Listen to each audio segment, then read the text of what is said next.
सब सुन रहल छी HD म्यूजिक के शानदार प्रस्तुति।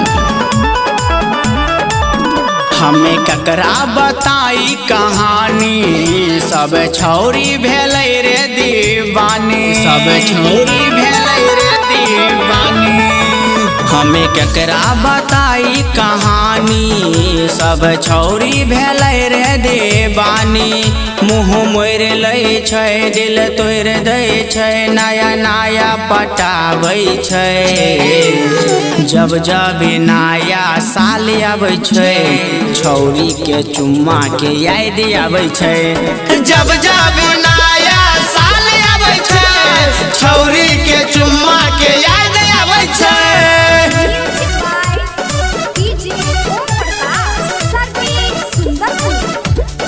अहाँ सब सुन रहल छी HD म्यूजिक के शानदार प्रस्तुति।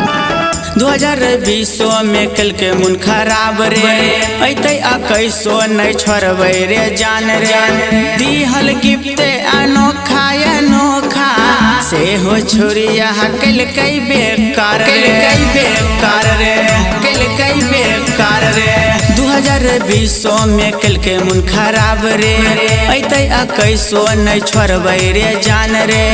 दिहल गिफ्ट अनोखा अनोखा, से हो छोरिया कल कई बेकार रे। तनको भेलै ने लाज, छोड़ी गेलै ससुराल, ओकर बहिन बताबै छै। जब जब नया साल आबै छै, छौरी के चुम्मा के याद आबै छै। जब जब नया साल आबै छै, छौरी के चुम्मा के याद आबै छै।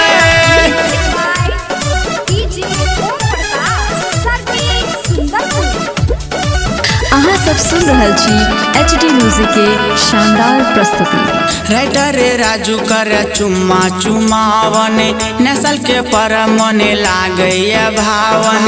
अजय उजाला के रहे स्वीट हार्डर, एही से छोरी भ गेले फरुआद रे, गेले फरुआद रे, गेले फरुआद रे।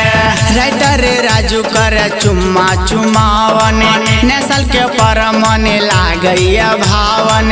अजय उजाला के रहे स्वीट हार्डर, एही से छोरी भ गेले फरुआद रे।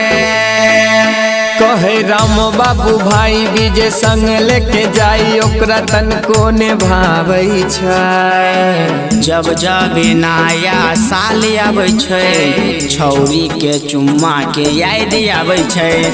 जब जब नया साल आबै छै, छौरी के चुम्मा